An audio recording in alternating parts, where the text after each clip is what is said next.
Hello, my dear listeners. Today, we start a journey through time, connection, and revolution. In this special podcast series, we'll explore how social media changed everything, from the first message boards to TikTok trends that travel the world in seconds, from connection to influence, to the power of truth and movements. So put your headphones on, sit back, and stay with me till the end. Because once you understand how the world changed, you'll see your screen, your voice, and your future in a whole new way. Part 1. The birth of social media. From text to global connection. In the beginning, there was only email, a simple message sent from one computer to another. No likes, no comments, no followers, just words on a screen. It was the early 1990s, and the internet was still young. Back then, people used forums to talk. They joined chat rooms, typed messages, and waited for replies. It was slow, but it was new, and it was the start of something big. In 1997, a site called 6 Degrees appeared. It was the first to let people create a profile, add friends, and see friends of friends. It didn't last long, but it planted the seed. Then came Friendster, MySpace. And in 2004, something changed the world forever. It was called Facebook. At first, it was just for college students in the US, but it grew fast. People loved the idea of sharing their lives online, photos, thoughts, relationship status. Everything became public, and just like that, a new era began. People were no longer just users of the internet. They became the content. Every post, every comment, every like was part of your identity. Social media wasn't just a tool. It became a mirror, a stage, a world of its own. Then came YouTube in 2005. Now, anyone could be on video. You didn't need a TV channel or a camera crew, just a phone and an idea. The power of media moved from big companies to ordinary people, a teenager in his room, a teacher in a village, a dancer on the street, could reach millions. Next came Twitter. Short messages, just 140 characters.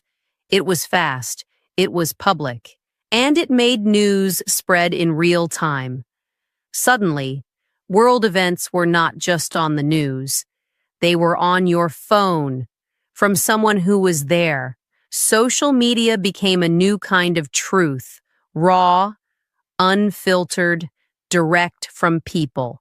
In 2010, something visual exploded. It was called Instagram. Beautiful photos, colorful filters, and a perfect window into people's lives. Vacations, smiles, sunsets, and food. Lots of food. Instagram made life look beautiful. Maybe a little too beautiful, because people started to compare their real life to other people's perfect life. But we'll talk about that more in part 3. Let's stay in the timeline. Snapchat came next, with disappearing messages. It felt more private, more playful, more real. Then, in 2016, came the big one, TikTok. At first, it was just for fun, lip syncs, dances, funny skits, but it quickly became a creative machine. In 15 seconds, you could teach, inspire, make someone laugh, or change their mind. Now, people use TikTok to learn English, start businesses, share history, talk about mental health, and more. The power is no longer with companies. It's in the hands of creators, of you. But how did we get here? Let's step back. Social media changed because of 3 big things. 1, technology. Phones got better. Internet got faster. 2, desire. People want to be seen, heard, connected. 3. Freedom. The internet removed the gatekeepers. Anyone could speak, anyone could listen, anyone could build an audience. This brought big benefits, but also big problems. We'll explore those soon. For now, let's think about this. In less than 30 years, we went from email to Facebook to TikTok to a world where social media is life. We use it for talking, learning, buying, dating, voting, working, and even crying. It's not just on our screens, it's in our hearts. But here's the question. What happens when the likes become more important than real life? That's what we'll explore next. Because in part 2, we'll dive into the world of influence, fame, followers, money, and power. Are you ready? Part 2, the rise of influence, likes, shares, and viral power. At first, social media was just about connection, a way to talk to friends, to post photos, to share little moments of your life. But something changed, something powerful and unexpected. Suddenly, people were becoming famous, not actors, not singers, but regular people, students, moms, gamers, artists. They weren't on TV, they were on Instagram, YouTube, TikTok, and the world was watching. How did this happen? It started with the like button, that small heart, that little thumbs up. It gave people a hit of dopamine, a small joy, a little reward. The more likes you got, the more popular you felt, the more followers you had, the more power you had. Soon, people were chasing likes, chasing followers, chasing attention. This was the birth of the influencer. What is an influencer? Someone who can affect others' thoughts or actions. Because of their presence on social media, they don't need a degree. They don't need a big company behind them. They just need a phone and a voice. Influencers started recommending clothes, makeup, books, fitness routines, and people listened and bought and followed. Why? Because it felt real. More real than a TV ad. More personal than a celebrity. If someone like you, someone honest, says, "This product helped me," it feels powerful. This is called authenticity, and it became the secret to going viral. The more real you seem, the more people trust you. The more people trust you, the more they follow. And the more they follow, the more influence you have. But influence isn't just about selling. It's also about ideas. Some people use their voice for good. To talk about mental health, to educate, to motivate. Others used it to spread fear, lies, or hate.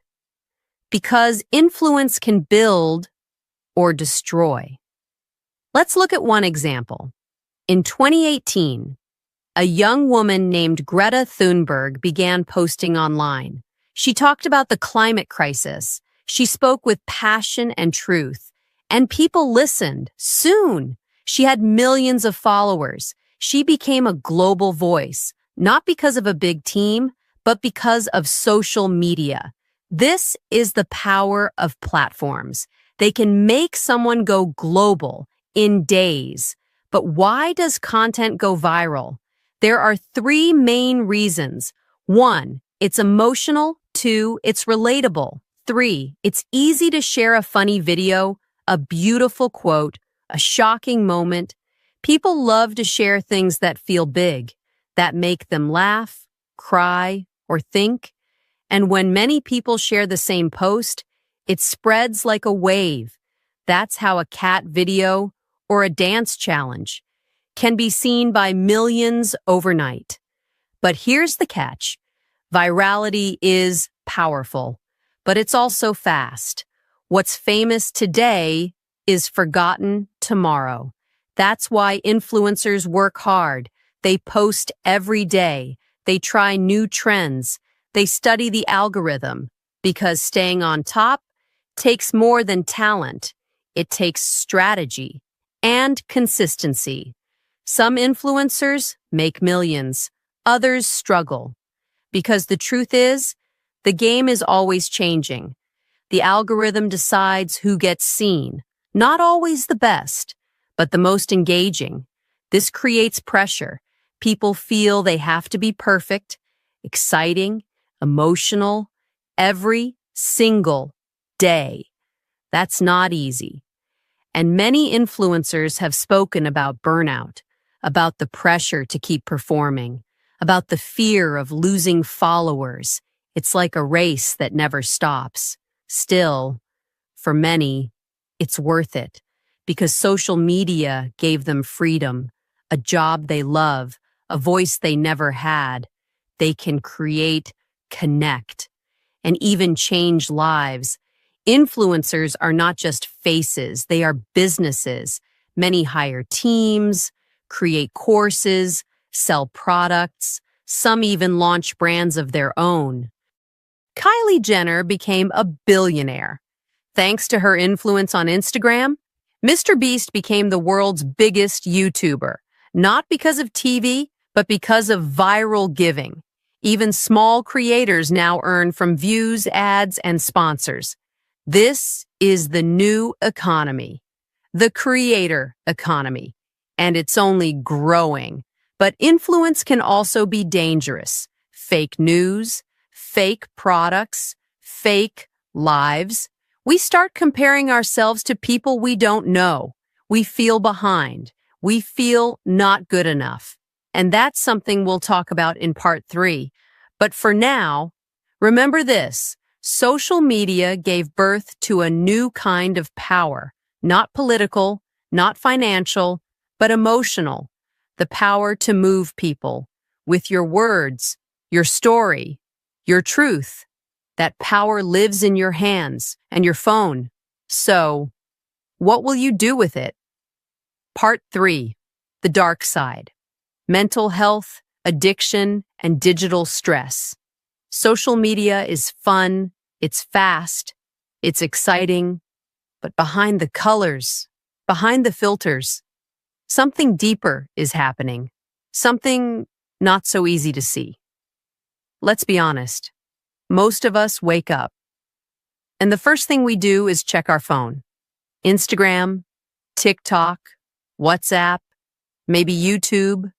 We scroll, we tap, we like, we look, and we do it again and again and again. Hours go by without us noticing. Why? Because social media is designed to keep you there. It's made to feel like a game.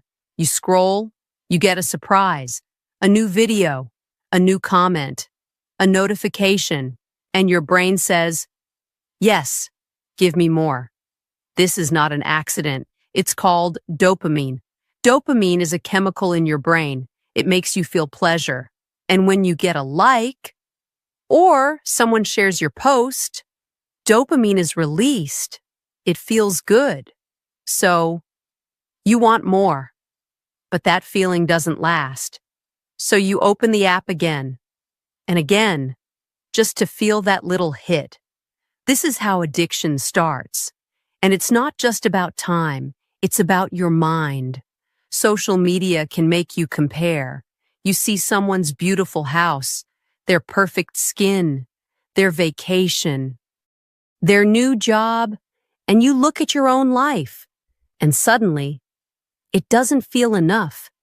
Even if you were happy before, you start to feel behind, not good enough, not beautiful enough, not successful enough. But here's the truth. What you see online is not always real. Most people post the best parts of their life, the fun moments, the smiles, the wins. They don't show the stress, the bad days, the arguments, the loneliness. But when you forget that, you start to believe their life is perfect and yours is broken. This can lead to anxiety, depression, low self-esteem, sleep problems. Many studies now show that too much social media can hurt mental health, especially for young people, especially for girls, because the pressure is high to look good, to be interesting, to always have something to post. Even friendships can feel fake. You wonder, why didn't they like my post? Why didn't they comment? Did I do something wrong? And suddenly, you feel lonely, even with 1,000 followers. That's the dark side. It's not about the app. It's about how it makes you feel. And when you feel bad, you scroll more to escape. But the more you scroll, the worse you feel. It's a circle, a trap. Even influencers feel it. Some say, I feel tired. I feel fake. I feel like I can't stop. And they're not alone. Because when everything becomes content, even your life stops feeling real. You go out not to enjoy, but to film, to post, to get likes. You eat and take a picture first. You dance, but only for the camera. You laugh and check if it's recording. Real life becomes a show, and that show never ends unless you take control. So what can we do? Here are a few ideas. 1. Limit your screen time. Use your phone, but with intention. Set time limits. Take breaks. 2. Unfollow people who make you feel bad. Your mental health is more important than any feed. 3. Follow creators who inspire you, not just those who sell things, but those who share truth. 4. Spend more time offline. Go outside, talk to friends in person, write, read, be human again. 5. Remember, you are more than your profile. Your worth is not your likes, not your views, not your followers. You are enough, even when no one is watching. This part of the story is not to scare you, but to help you see clearly. Social media is powerful, but it should not control you. You should control it. Because when you find that balance, social media becomes a tool, not a trap. In the next part, we'll talk about something beautiful. How social media helped people rise, fight for justice, share truth, and bring real change. It's not all dark. There is light too, and it's coming next. Part 4. Social media and social change, activism, movements, and justice. In the past, if you wanted to speak to the world, you needed power, a microphone, a newspaper, a TV show.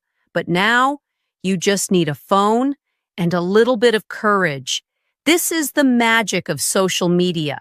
It gave people a voice, even those who were never heard before. And some of these voices started to shake the world. Let's go back to 2010. In a small town in Tunisia, a young man named Mohamed Bouazizi set himself on fire. He was tired of injustice, of being poor, of not being heard. Someone filmed it and posted it online. It spread fast. People saw it, felt it, shared it. And that video started a fire in the hearts of millions. Protests began, not just in Tunisia, but in Egypt, Libya, Syria. This became the Arab Spring, a wave of revolutions, fighting for freedom, and it all started on social media. Because when people see others stand up, they feel stronger too. Let's move to 2020. The world was quiet. Everyone was at home because of COVID-19. Then, a video came out. It showed a man, George Floyd, being killed by police in the U.S. It was painful, unbelievable, but real. And it was filmed, shared, seen by millions. Within days, people around the world were protesting, holding signs, raising fists, chanting Black Lives Matter.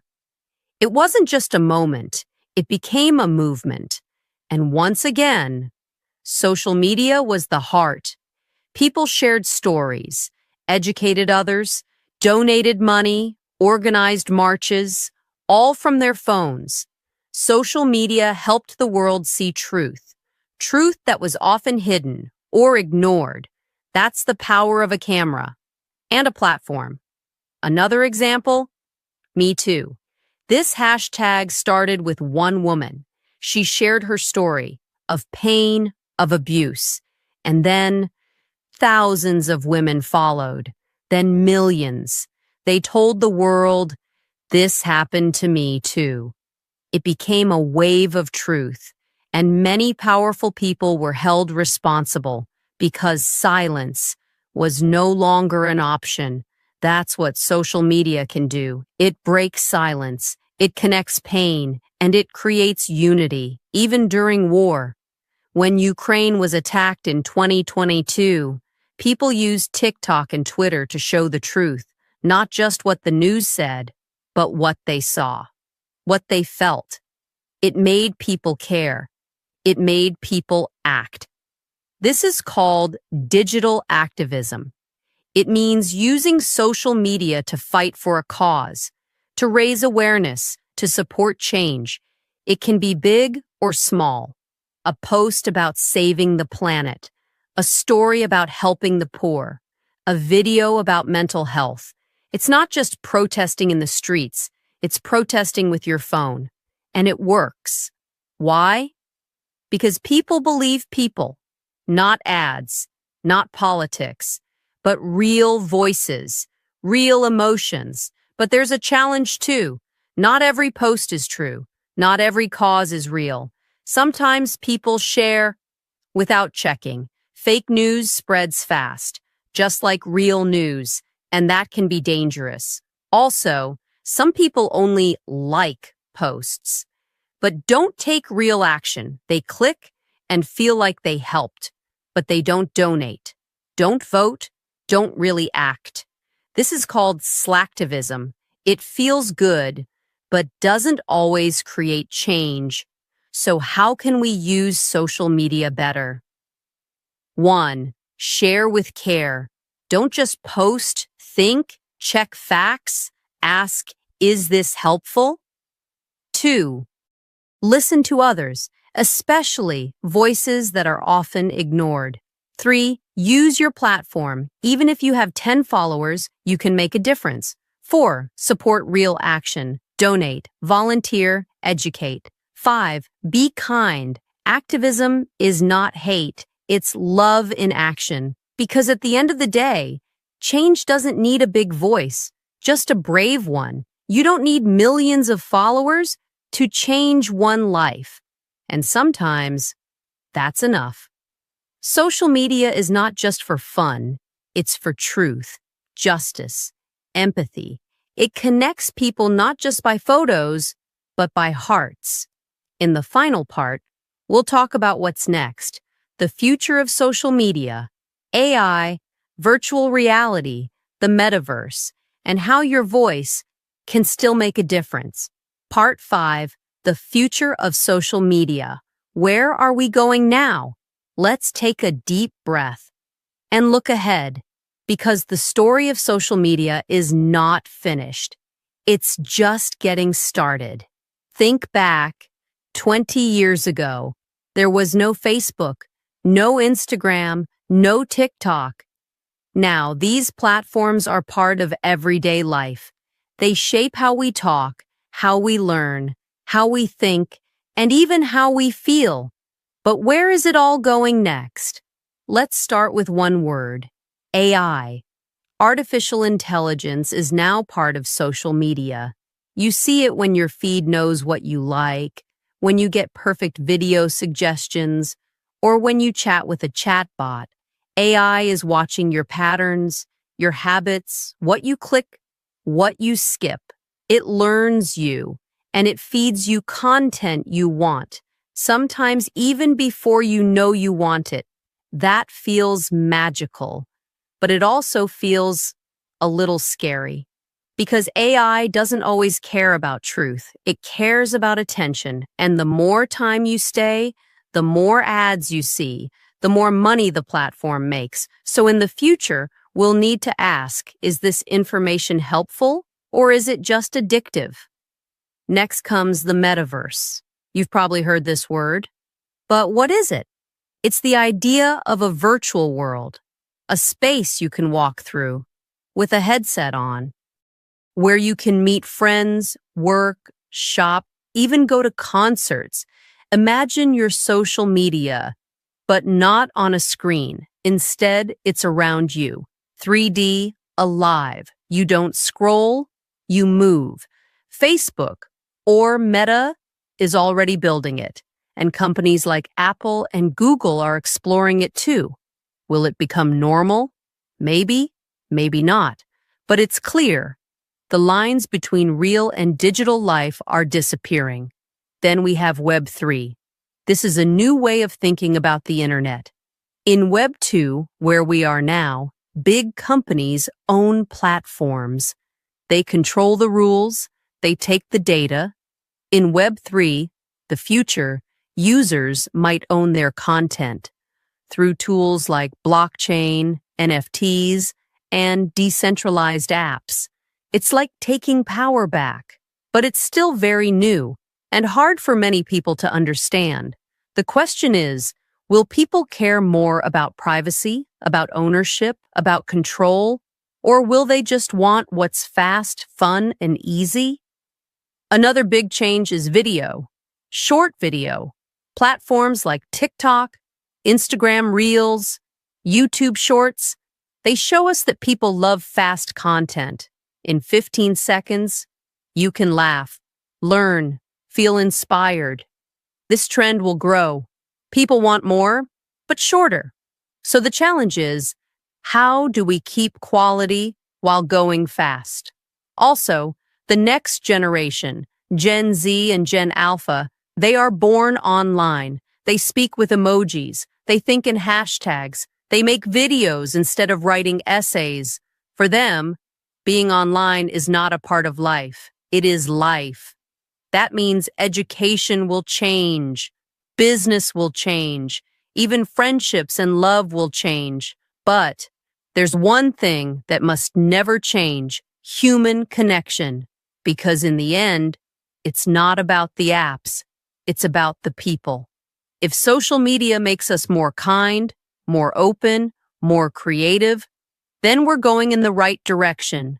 But if it makes us more anxious, more fake, more alone, then we must stop, reflect, and rebuild.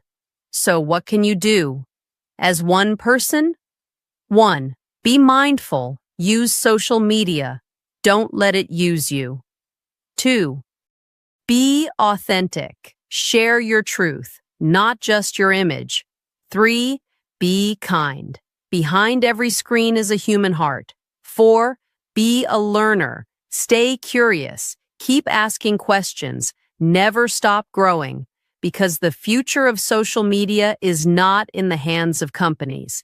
It's in your hands. With every post, every comment, every like, you shape the world. So make it a world worth living in, one that is real, warm, and deeply human. That's the future we all deserve, and it starts with you. Thank you for listening, my friends. If this episode opened your mind or made you think a little deeper about your digital life, then I invite you to keep listening, keep learning, and keep growing. And remember, social media isn't just about likes or views. It's about you, your voice, your choices, your impact. So speak with kindness, scroll with purpose, and never forget, you have the power to shape the future. See you in the next episode.